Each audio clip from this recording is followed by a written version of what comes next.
میارم. با خیلیتت خوب چیگپا خیرتی آرام بارامی نامک چی اونا داره؟ حالا که می چیگپا طرف های جگر جان خنجور خواستیم کجا هستی تو جوان؟ خانواده محترم همه که جور ایران هستیم سر کار هستیم دانوز داره کار میکنیم یاور صاحب قندی عزیز ولی نام کی منو داره؟ چیگپا خانه همه نام همه نیست که چیکار داری یاور صاحب قند جور خواستیم این نامک چی منو داره؟ نام که بانا نداره یاور صاحب قند چطور مگی نام تا شیار فربلند دیوانه کنپاس منو داره؟ چشم جنان یاور صاحب قند قربان یاور صاحب قند انشالله که همیش پیروز و محفظ باش یاور صاحب همچنان خدا در خداوندگار بزرگ و مسلی کنه نامک در سلام فربلند کنه چشم چرا ندادا نارد میشه خیلی خوشحال شدم چشم کار خوش برات میخوایم قربانت لالا جان سلامت باشی با عزت باشی انشالله همیش در کارهای موفق و پیروز باشی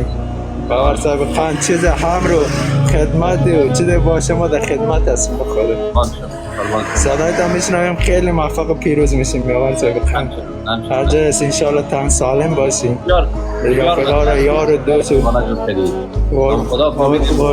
قربانت یاور صاحب خان عزیز قربانت خیلی لطف داری تشکر خاص لطف میکنید عزیز قربانت یاور صاحب خان یاور صاحب جوان جور تیار بود نام خدا باش که نمیشه یک رفیق دارم مسیج میکنه چرا پیشانی ترش هست که پیشانی میتر جور تیار هستم درود بر شما بله سلام علیکم خوب هستین؟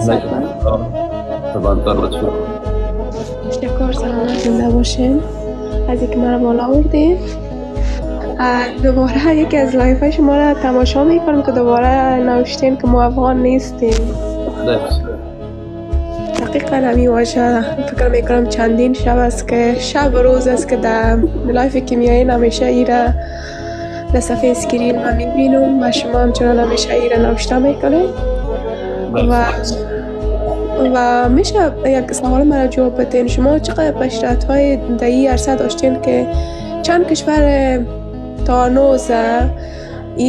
بر رسمیت شناختن که ما افغان نیستیم لغو کرده چون من یکان وقت که چون زیاد هم در تیک تاک نیستم یکان وقت که من در تیک تاک میگن که مثلا کشور فرانسه و سوئیس بود فرانسه کدوم کشور